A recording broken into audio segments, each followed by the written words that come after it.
In the week leading to the impending release of Nocturne's HD remaster, Gamerant released not one but two new articles on Shin Megami Tensei Free Nocturne, both by the same author. The very same author who wrote the article that I previously talked about. The one that basically argued that Shin Megami Tensei should be more like Persona over its own thing. Frankly speaking, the article argued for style over substance approach to a game series about subjective morality.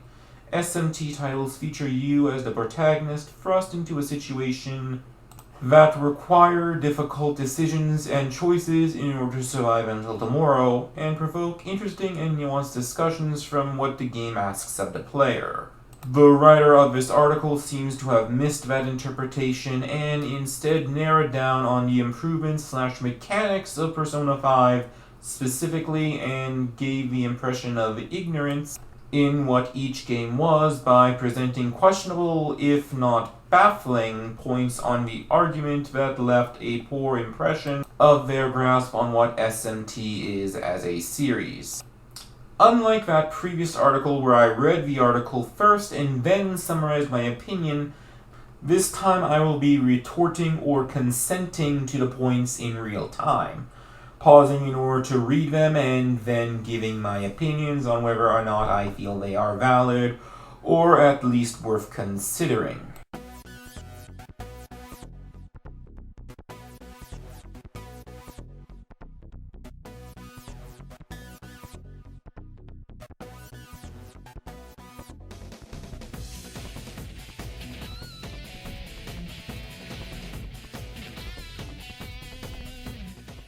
So I'm not doing scripting, I am reading these as is. The first attempt, I've noticed that my mic, I had forgotten to set the right mic on Audacity here, so we can record. So this is just a re-recording.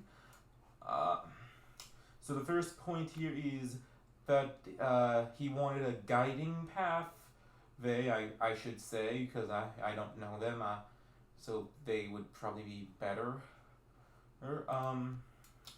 So getting lost in the game is easy. That's his first sentence. I don't disagree. I didn't have much trouble navigating Nocturne. There was one instance wherein it was kind of where I needed a guide to find Kabukicho Prison, and when I saw it, I'm like, why didn't I think of that? That's so obvious. It's obvious that the place that had previously been locked off to me by orders would open up at that specific part of the game, and I'm hitting myself for not thinking and actually needing a guide for something that easy. I went the rest of the game without a guide until I got to the fourth Kalpa, the one with those shadow puzzles that chained with the light of Kagutsuchi. That was the only other point in time that I needed a guide. I don't. I disagree with this point. I don't think that a hint or guiding system would have worked. I think that this guy just wants this game to be a bit too easy. The next one is point 2/9. Number 9 on this list is random battle scale. Alright, he's basically arguing that the random battles are poor for some reason. I don't think this is a very well worded paragraph. So they use Bravely Default as an example, a game I have and have not played yet. So I really should get around to playing that. And I have it. It's in my luggage. I'll unpack it sooner or later. Back on topic. Getting into a fight takes a while, which is annoying, he says. I disagree. You just have to circle around and a random battle will happen. But it's really no problem. You can it's really no problem, really. I remember at the Temple of Amala, I would just go run back and forth and just get into the battles, and that was just a good way to grind. That's how I got over level 99, was right there, in fact. Grind is necessary, the game can be very challenging. That's very true. Their item to increase. Okay, this is where he loses me. There are items to increase the chance, but a built-in feature would have also been nice. Wouldn't the items be the built-in feature? I don't get what he's saying. Especially because in the early part of the game, these battles can be very life or death. I remember dying a lot because Angel is in the overworld right when you leave the hospital, and she has Hama, which can instant kill. Number 8 is saving, suspending. Okay, yeah, the HD remaster added a suspension feature. Okay, this isn't even a very long part. Putting like a. Okay, so this guy does not like the save feature, the suspending save feature, I should say.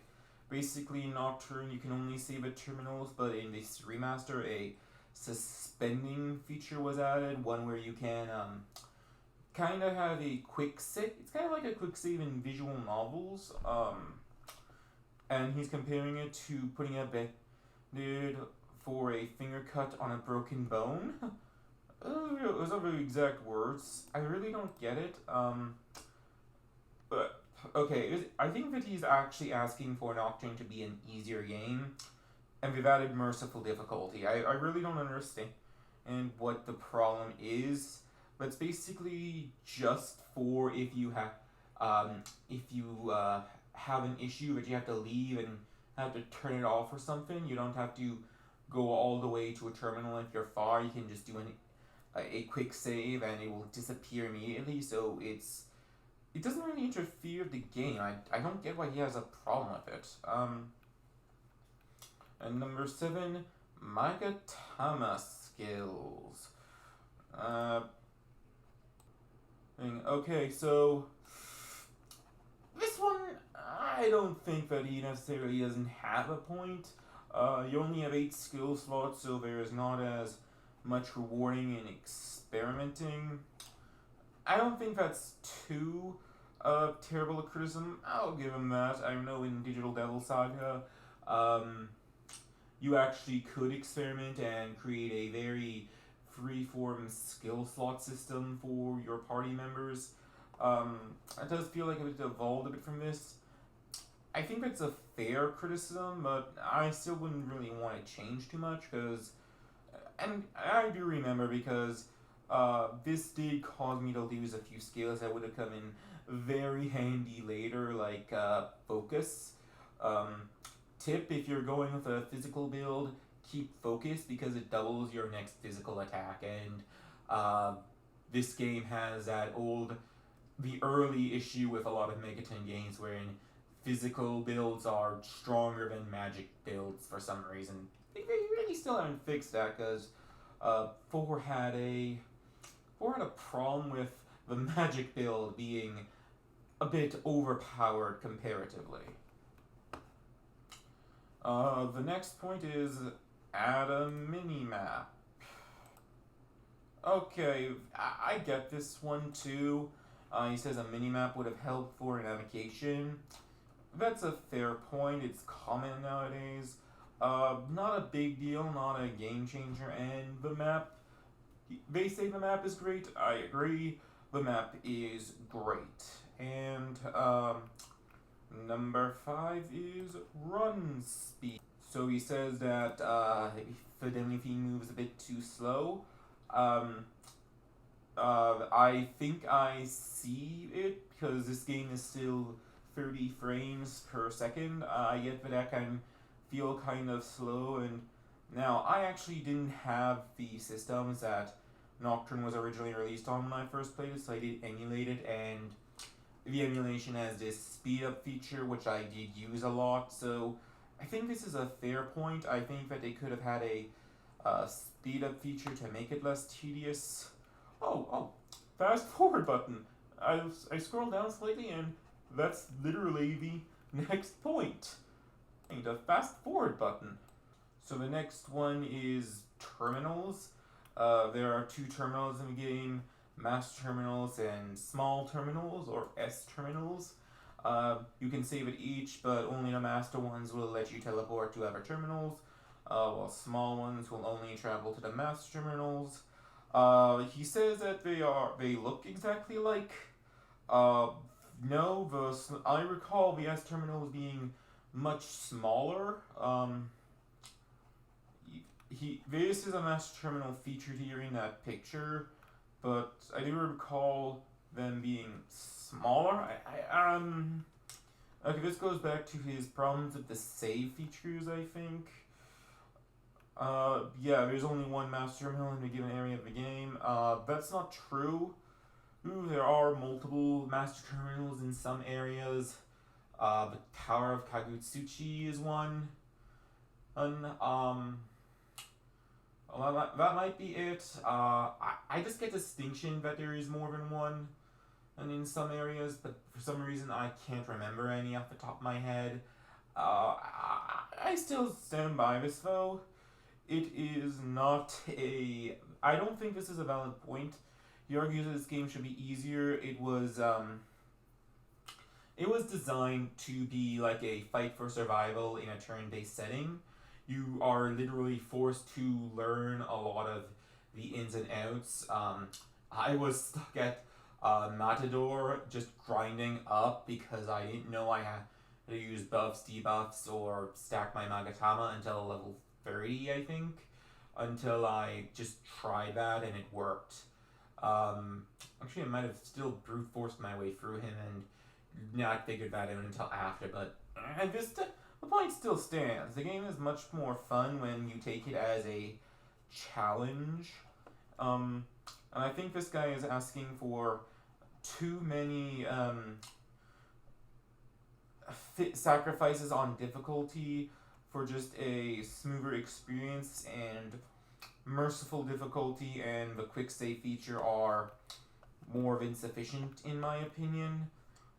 There's only 2 points left. Let's see what they are.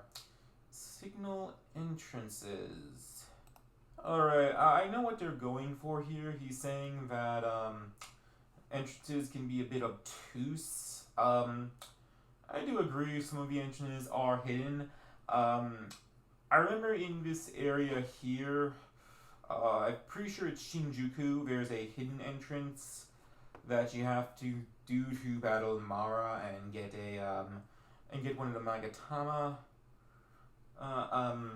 It was a bit obtuse. I get what he's going for, and he says that some games have a feature to show where people can go and come out without using the map. And I'm thinking to Strange Journey, which did have an app that showcased the hidden doors in areas, and that did save me a lot of backtracking.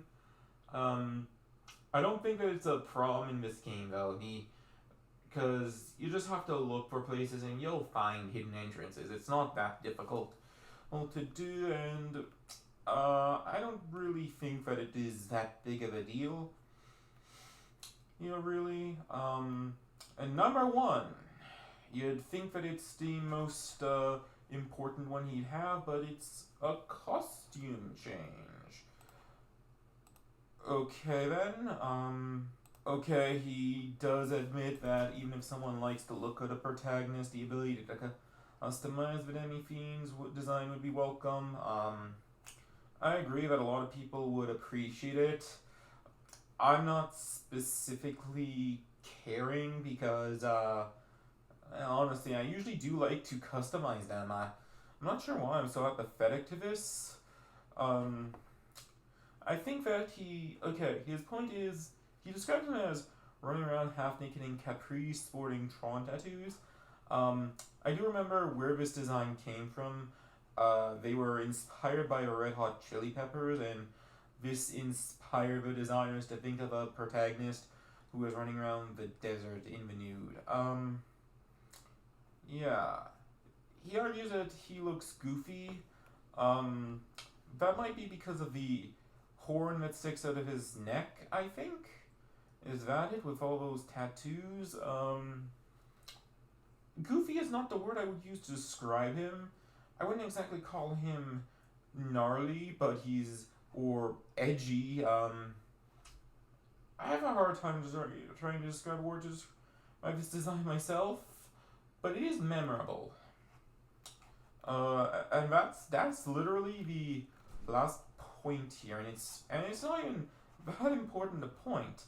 Like I said, a costume change would be welcome. I agree that he would benefit from it. I do not understand why this is the number one most important thing. Maybe it's just because I don't spend much time on Gamerant articles. Um, okay, this is dragging. I should get to editing. And that's been my video on this first article. Stay tuned. Hopefully tomorrow, if everything goes according to plan, the second one will be up.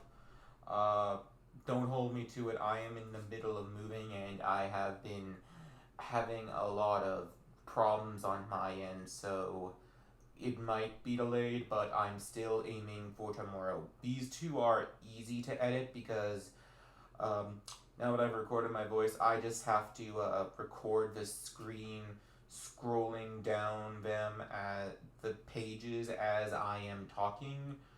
So yeah, these are easy. If you're wondering why I'm doing that, it's just they're fast and easy to edit and make. Um, that said, I do think there is a point to this. There is at least something to be had with me at least talking about and discussing the points that the writer does bring up, either by retorting them or agreeing with them. So please stay tuned and look forward to tomorrow's.